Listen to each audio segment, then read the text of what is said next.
Hello, चीटी उठा के रखी मैंने। Very good morning dear students. Video second chapter है न्यूट्रिशन इन एनिमल्स। इसमें देखो अपन ने ह्यूमन डाइजेशन के बारे में पढ़ा था, स्टोमक तक पहुंचे थे। उसके बाद स्टोमक के बाद जो भोजन आता है वो डोडेनम में था, डोडेनम के बाद स्मॉल इंटेस्टाइन। उससे पहले मैं summary of various step in process of digestion. सबसे पहले इंजेक्शन और फीडिंग, यानी कि इंजेक्शन में क्या होगा, taking in food directly direct और इनडायरेक्टली फ्रॉम प्लांट्स, यानी हम मुंह के द्वारा किसी भोजन को प्लांट्स के द्वारा डायरेक्टली भी ले सकते हैं और इनडायरेक्टली भी अपने अंदर डाल। फिर वो डाइजेशन होता है। डाइजेशन में क्या होगा, the break down of indigested food in mouth cavity. Digestion में क्या प्रोसेस में क्या होगा, जो भोजन होगा उसका ब्रेक डाउन होगा किस किस में, माउथ कैविटी में, स्टमक में और स्मॉल इंटेस्टाइन में। फिर उसके बाद होता है एब्सॉर्प्शन। एब्सॉर्प्शन का मतलब होता है अवशोषण और डाइजेशन का मतलब होता है पाचन करना। Digested food is absorb through membrane into various organs. अब देखो अब्सॉर्प्शन किस में होता है, स्मॉल इंटेस्टाइन में होगा, लार्ज इंटेस्टाइन में होगा और सिर्फ पानी का यानी ओनली वाटर का ही अब्सॉर्प्शन होगा। फिर एसिमिलेशन, इसमें देखो absorb food in incorporated into cell components. इसके बाद क्या होगा कि जो भी फूड होगा एसिमिलेशन, मतलब जो चीज़ काम की है वो तो एक साइड हो जाएगी, न्यूट्रिएंट्स वगैरह, और बाकी सारा जो होगा विजेशन हो जाएगा, यानी डिफिकेशन, यानी जो बैड है जैसे यूरिया जिसमें मिक्स है या जो गंदा पदार्थ है वो अलग चला जाएगा, वेस्ट प्रोडक्ट, उसको बोलते हैं undigested food. Undigested food is excreted out, यानी जो भोजन में पाचन नहीं हुआ जिस चीज़ का उसको वो अलग निकाल देगा और उसको बोलेंगे इजेशन। अब देखो अपन आते हैं स्मॉल इंटेस्टाइन के अंदर। स्मॉल इंटेस्टाइन में देखो the semi-liquid food then goes to the 20 feet long coiled tube called small intestine. small intestine की जो साइज होती है वो 20 फीट लॉन्ग होती है अपनी बॉडी के, ध्यान रखना इस चीज़ का। Digestion of food gets completed here, यहाँ भोजन का कंप्लीट डाइजेशन होता है। न्यूट्रिएंट्स आर पर, यानी स्टमक के अंदर भोजन रुकता है 2 घंटे और स्मॉल इंटेस्टाइन के अंदर रहेगा आपके 3 से 4 घंटे, यही भोजन कंप्लीट डाइजेस्ट होगा। Nutrients present in the digestive food are then absorbed by the finger like projection called villi.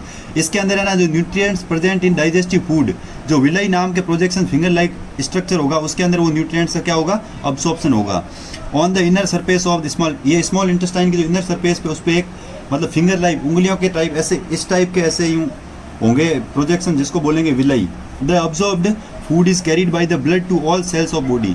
जो भोजन का अब्सॉर्प्शन होगा वो किससे होगा, ब्लड से, और वो पूरे ब्लड में मतलब जो उसके अंदर से जो मेन जो न्यूट्रिएंट्स होंगे वो ब्लड के अंदर जाएंगे और पूरी बॉडी में फैल जाएंगे। Energy from food is produced in the cells, और उससे हमारी बॉडी में जितनी भी सेल्स होती है उन सबको एनर्जी मिलेगी। अब in the large intestine, finally कहाँ जाता है, लार्ज इंटेस्टाइन में, बड़ी हाथ में। The undigested food the remains in the small intestine then passes into the large intestine. Small intestine में कंप्लीट फूड होने के बाद, पाचन के बाद, डाइजेशन के बाद वो लार्ज इंटेस्टाइन में जाएगा। The large intestine removes most of the water from the water bye absorption. जो लार्ज इंटेस्टाइन होगी वो क्या करेगी, जो ज़्यादा पानी होगी उसको बाहर निकाल देगी, वेस्ट को अब्सॉर्ब, मतलब जो अच्छा होगा उसको अब्सॉर्ब कर देगी, बाकी को बाहर निकाल देगी। The almost solid wet waste is then sent to the rectum and leaves from the body. फिर देखो अगला है डाइजेस्टिव सिस्टम इन रूमिनेंट्स। अब देखो रूमिनेंट्स बोलते हैं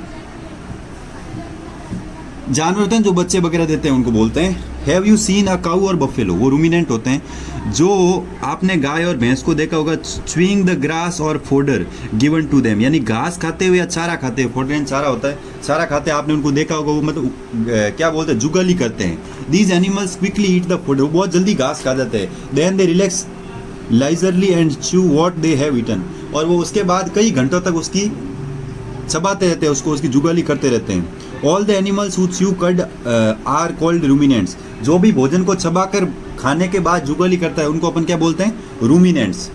हाउ इज इट पॉसिबल, मतलब रूमिनेंट किसे कहेंगे, जो भोजन की जुगाली काफ़ी लंबे देर तक करता रहे। How is it possible for a ruminant to bring the food back the mouth from its stomach, ये कैसे संभव है कि भोजन पेट में जाने के बाद वापस कैसे आ जाता है जुगाली करने से। तो most ruminants have 4 cavities in the stomach. तो दिक्कत इसमें क्या है, इसका जो मेन रीजन है कि जो रूमिनेंट्स होते हैं ज़्यादा उनके अंदर 4 कैविटीज होती है। ऐसे तो 2 कैविटीज होती है बॉडी में, कैविटीज बोलते हैं खाली स्थान को, इनके अंदर 4 कैविटीज होती है। दीज आर रूमेन और पोन्स, उनको बोलते हैं रूमेन या पोन्स। द रेटिकुलम और हनीकॉम्ब, ये 4 प्रकार के, द अमेसम एंड द अबोमेसम और मो। फिर देखो इसके बाद जैसे इसके 4 पार्ट के नाम है, पहले का नाम रूमेन भी कह सकते हैं, पोन्स कह सकते हैं, दूसरे को रेटिकुलम या हनीकॉम्ब कह सकते हैं, तीसरे को ओमेसम कह सकते हैं और चौथे को कहेंगे एबोमेसम और मो। Such a stomach called a compound stomach, इसीलिए इसको बोलते हैं compound stomach.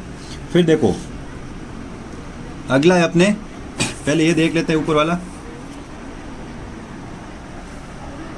Parts of digestive system, सबसे पहले मुंह में होता है, उसके बाद स्टमक में होता है, उसके बाद पैनक्रियाज में होता है, सबसे लास्ट में होता है स्मॉल इंटेस्टाइन। इतनी जगह डाइजेशन होता है।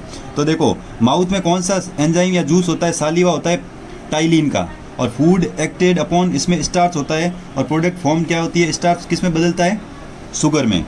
स्टमक में क्या होता है, गैस्ट्रिक जूस होता है, इसको पेप्सिन बोलते हैं, और एंजाइम पेप्सिन होता है, जूस गैस्ट्रिन होता है, और फूड एक्टेड अपॉन इसके अंदर से प्रोटीन होता है, और प्रोटीन किस में कन्वर्ट होता है, पेप्टाइड्स और एमिनो एसिड्स में।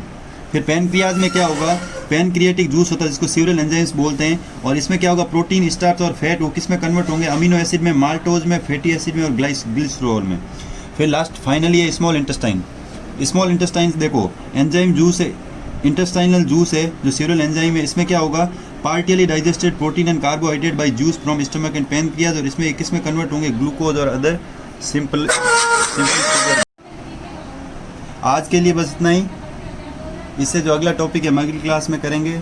जय हिंद, राधे राधे।